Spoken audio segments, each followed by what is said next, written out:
Quartz. Quartz is the single most common mineral in the Earth's crust, and it's a major ingredient of many igneous and metamorphic rocks. Because the quartz properties, it's very tough, hard, it does not break down easily, and so it is also found as a major part of the sedimentary rocks, apart from those that were produced biogenically or chemically, and prone to separate and break to the pieces faster. Although the quartz is basically colorless, often you see different types of quartz of different colors. The impurities causes a huge variety of the colors that we see, ranging from purple amethyst to yellow citrine. Quartz also is one of the most first mineral crystals known. In fact, the very word crystal comes from kristallos, the ancient Greek word for rock crystal, the colorless form of quartz. The clear quartz, the rock crystal we often call it, can look like a piece of ice that haven't been melted for some time. The word quartz have a German origin, but we lost the original meaning of this word. Since ancient time, we know so many varieties of quartz, such as carnelian, agate, chalcedony, amethyst. In the Middle Ages, large crystals of the clear quartz were carved into bowls for fortune tellers and alchemists. In 16th and 17th century, barrel loads of rock crystal were shipped from Brazil and Madagascar to Europe to be carved into vases, chandeliers, and other attributes of the life that time. Now we use quartz a lot, widespread. We use it in the radio, we use it in the watches, in the machinery equipment, and so on. The very good properties of the quartz, electric quartz, because the quartz demonstrate better than other phenomena of piezoelectricity. It means when the pressure applied to quartz crystal, positive electrical charge is created at one end of the crystal and negative charge at the other. And when you apply the current to the crystal, it bends or changes its shape slightly to and fro. In other words, it vibrates or oscillates, and as it does, so it generates little pulses of electricity. And this oscillation is so precise and regular, so we can use it as an accurate timer in watches. People shape it into the little forks and use it. We all heard about Swiss quartz watches.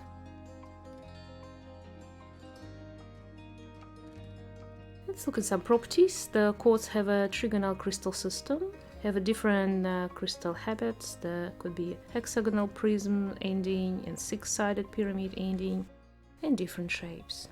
Color is varies, but most common is transparent or cloudy and milky quartz. Then we can meet purple amethyst, more commonly pink, and brown smoky quartzes.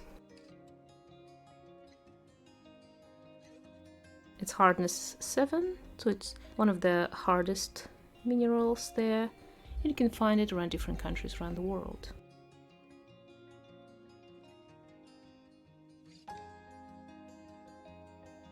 So how the quartz formed? It can be formed in different places around the planet, most originally formed when the magma is rich in silica and water crystallized to form rocks such as granite, and in my videos about volcanoes we talk about this.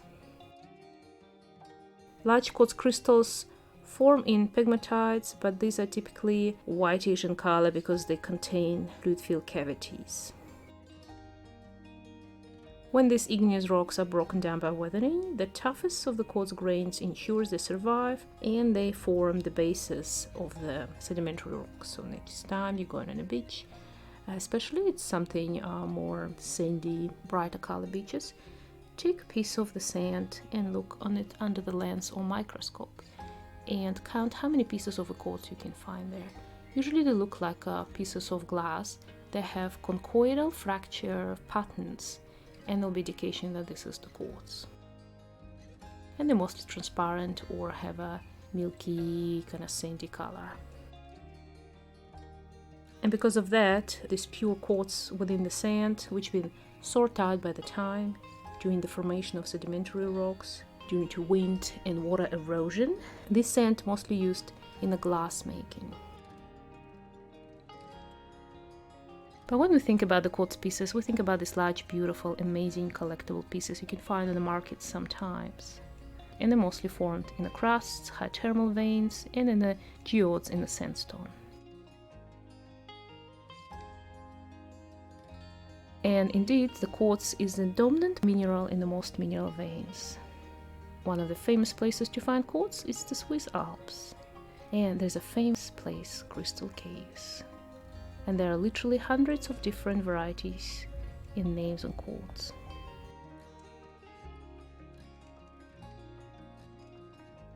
Let's look some of them. For example, rock crystal, very common clear quartz. It's a colorless variety of quartz. It's the least expensive one and most popular for all gemstones. Because it's quite common, you can find it. Although the giant crystals from which fortune tellers' crystals balls were cut are very rare. They have to be not just large enough, but also be transparent enough. And many collectors prefer natural clusters of rock crystals with arrays of glittering pinnacles to separate stones. Next is a smoky quartz. Smoky quartz often found in the jewelry making. It's kind of more attractive. This is also one of the few brown gemstones. It comes in several varieties, from pale brown to black, darker brown, and its abundance makes it worth much less than either amethyst or citrine. You can find the dark brown quartz in Scotland, in Cairngorm Mountains. It's a popular ornamental stone, carved into the fireplaces. Highlanders worn it in brooches. Other varieties, it's the black morion, banded black and grey coon tail quartz.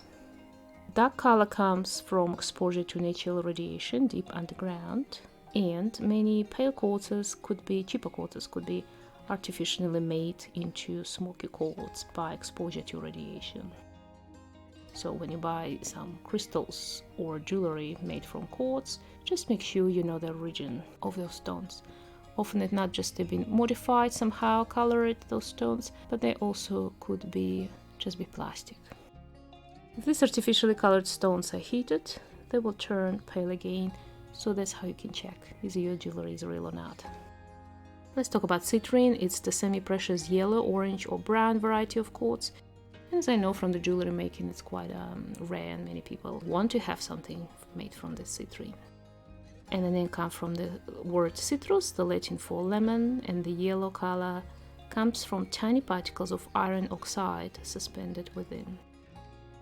And it's the most valued quartz gem. And sometimes people think it's imitate topaz, which it looks like, but it's slightly softer, so you can check it by taking a strike and trying to check the hardness of this rock. You can artificially create it as well by heating the amethyst, and many citrine gems on the market are made like that. However, this heated citrine tend to be more orangey rather than yellow. The natural citrine you can find in places like Russian Urals. It's the oldest mountains on this planet. If you want, I can make a video about this. Write me a comment. In France and Madagascar. I acquired once the Madagascar citrine. It was very amazing. And also in the nature, some citrines used to be amethyst and then become yellow-orange from the exposure to the hot magma. It'll be interesting to know that in the past, people used the citrine as a talisman against snake bites and evil thoughts. We all need the citrine right now. Amethyst is one of the most attractive form quartz, and we all remember its favorite beautiful purple color. Everybody loves it through the history, from pharaohs of Egypt to Catherine the Great of Russia. Because the tiny traces of iron, it gives it a color ranging from pale purple to deep violet. It's found in most places where granite is exposed on the surface. There's an amazing story about where the name amethyst came from, and it's related to the ancient Greek mythology. There was a beautiful girl, Amethyst. And of course there was a drunken party where Dionysus and the gods were drinking. And the Dionysus swore the tigers would eat the next person that came along. When Amethyst, this beautiful girl, was first to come by, the goddess Athene turned her to white stone to save her. Dionysus cried into his drink and poured it over the stone amethyst, turning it into purple color. You can imagine probably it was some kind of type of ancient Greek wine. It was later believed that amethyst would ward off darkness. Amethyst came to be a symbol of celibacy and a key ornament for Catholics in the Middle Ages, and it was worn by medieval bishops in the rings. And you remember that those bishops, they were fond of the purple colors in the gowns because it was very unique color, and it's you're not common if you wear this type of color. It was very hard to dye clothes into those colors. And today we call the high grade of amethyst bishop's grade. Leonardo da Vinci wrote that it dissipates evil thoughts and quickens the intelligence. In Tibet, Buddhists make rosaries from it. The largest amethyst crystals come from South American countries such as Brazil, Uruguay, and they're found in gigantic geodes, some big enough to walk into. The richest purple amethyst come from African countries such as Namibia and Zambia. Quartz also been known the first tool, the first rock that been used by first people. We call it Oldowan Tools, and they were manufactured from cobblestones that can be found in riverbeds and beaches around the Central Africa. People used anything that was hard enough to produce sharp edges of the material, so they used basalt, obsidian, quartz, flint, and chert. The cobblestone was repeatedly struck by the hammerstone on the edge to remove flakes and to produce sharp edges. And that's one of the first tools that we know being used by our ancestors. Called Oldowan Tool Industry, it's in traditional science contributed to be 2.6 to 1.7 million years before present, and it's called after the gorge Oldowan in Tanzania, East Africa. And it's the first representative of tool manufacture by our early hominid ancestors. The stones show little actual elaboration, leading some anthropologists to argue that they were found objects created naturally by rockfalls rather than intentionally shaped. And you know, this conchoidal fracturing, as I said, it's characteristical for the quartz, kind of like when you break the glass and you have this conchoidal shape break. That's the similar we can see in the quartz. But after many years, careful analysis and practical experiments have demonstrated that these fragments of rock, including hard quartzes and quartzites, which could be taken and aged by being struck against a hammerstone, were purposely shaped into these scrapers, axes, and so on, to help the ancestors obtain food, cut down trees, strip branches, and prepare animal parts into clothing, some kind of tents, containers, and so on. Oldowan tool mark contributed to be the first attribution of the hominid use of the environment, conquering or master the environment, you can say.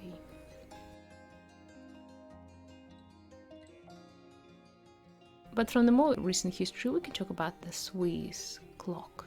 Switzerland have a lot of reputation of very clean country, beautiful mountains, fine chocolates, and very organized citizens. But have everybody know about the Swiss watch? Something became popular in the 20th century. But in 1969, the Japanese marketed the first quartz wristwatch, Seiko 35 CQ Astron, using a battery-powered quartz crystal resonator vibrating and a high frequency, replacing the mechanical wind-up mechanisms with something that was not only sturdier and cheaper, but also more accurate than the Swiss watch. That was a shock for Swiss watchmakers and society. They were very upset about that. But in 1983, they came up with a quartz watch of their own, and they called it Swatch, Swiss watch. That allowed them to restore their pride as the world's favorite and tidiest watchmakers, and to regain a good slice of the market share as well. And that's a brief video about the quartz, its properties, how it's a little bit shaped our human history through the times. Let me know in the comments if you like this type of video and want to know about some other minerals. See you in the next videos.